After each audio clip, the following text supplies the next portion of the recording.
Yang terhormat bapak-bapak, ibu-ibu, salam Pancasila.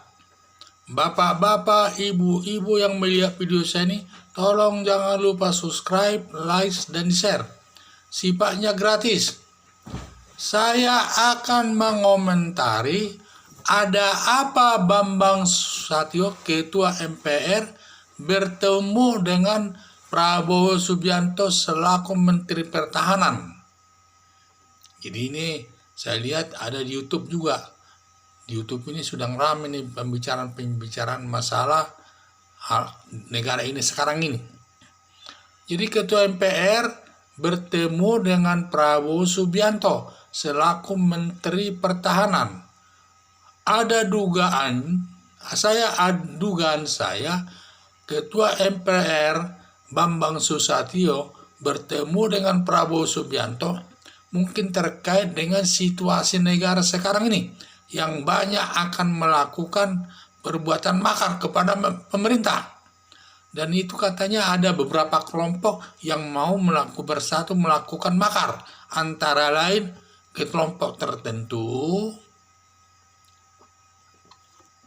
Kelompok tertentu pun apakah dia masyarakat biasa yang tidak senang sama Jokowi, yang sering menjelek-jelekkan nama Jokowi.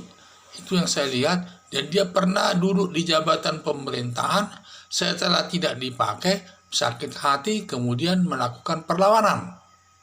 Kedua, kelompok mafia. Ini ada kaitannya saya lihat dengan kelompok-kelompok yang banyak menikmati hasil daripada BBM. Karena dulu katanya BBM itu dikuasai kelompok mafia. Demikian juga tambang-tambang minyak dan lain sebagainya. Setelah Pertamina sudah bersih dari perbuatan korupsi dan lain sebagainya, dan juga tambang-tambang minyak yang ada di Indonesia sudah berhasil dikuasai negara, maka kelompok ini sepertinya sakit hati. Mereka tidak dapat penghasilan lagi, kelompok mafia itu. Baru kelompok agama yang radikal, yang ingin menggantikan Pancasila sebagai undang-undang dasar, sebagai dasar negara Indonesia dengan khilafah. Dan ini banyak terjadi pergerakan-pergerakan yang disebut sebagai kelompok radikal. Baru kelompok mahasiswa Gajah Mada yang baru seminar di Gajah Mada yang membahas untuk menjatuhkan Presiden Joko Widodo terkait dengan virus corona. Jadi banyak sekali masalah-masalah ini saya lihat hanya masalah virus corona dibuat alasan untuk menjatuhkan Presiden Joko Widodo.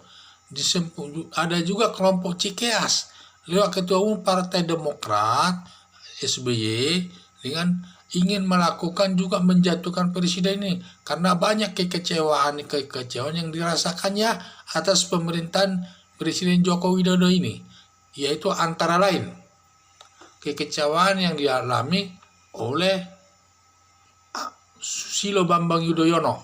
Pertama, waktu Presiden Joko Widodo tidak mendukung AHY menjadi gubernur DKI saat itu. Sehingga yang menang adalah Anies Baswedan. Kedua, juga tidak memakai AHY menjadi wakilnya sebagai wakil presiden. Malah yang dipakai adalah Ma'ruf Amin.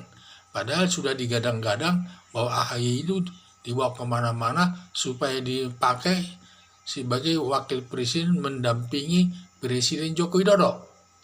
Ketiga, ada juga tidak memberikan jabatan menteri kepada AHY dalam menduduki jabatan menteri Joko Widodo.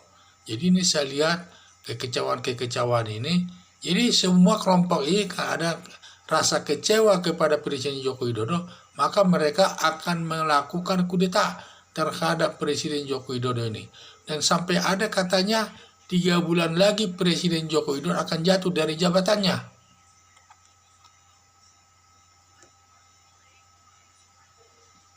Kelihatannya rencana kudeta ini yang dilakukan kelompok tertentu ini sudah diketahui Presiden Joko Widodo. Adanya katanya sudah menetapkan Prabowo Subianto selaku Menteri Pertahanan dan Menteri Dalam Negeri Tito Karnavian untuk menghadapi rencana kudeta tersebut.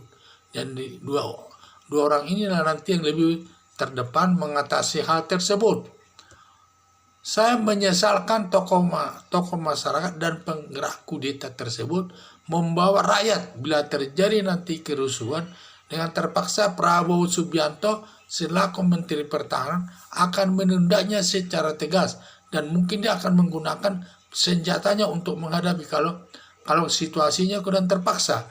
Kalau nanti Prabowo Subianto sudah sampai bertindak tegas menggunakan senjata yang resmi, saya rasakan nanti banyak yang mati di pihak rakyat, banyak yang korbannya di pihak rakyat dan lain sebagainya. Jadi saya tindakan tegas daripada kalau nanti juga Prabowo Subianto dan juga Tito Karnavian bertindak tegas melakukan tindakan tegas kepada para demonstran untuk yang menentang pemerintah, dan juga nanti secara hukum tindakan Prabowo Subianto atau tindakan Presiden Joko Widodo tidak bisa disalahkan karena negara membela dari rongrongan rakyat. Karena membela negara sendiri tidak boleh, membela negara dalam keadaan terpaksa tidak disalahkan oleh hukum. Dan seperti manusia, kalau orang manusia membunuh orang dengan membela dirinya sendiri tidak dihukum. Jadi itulah saya lihat. Seperti kasus tahanan perlu kita ketahui. Seperti kasus demonstrasi di Tiananmen, hampir 75.000 mati.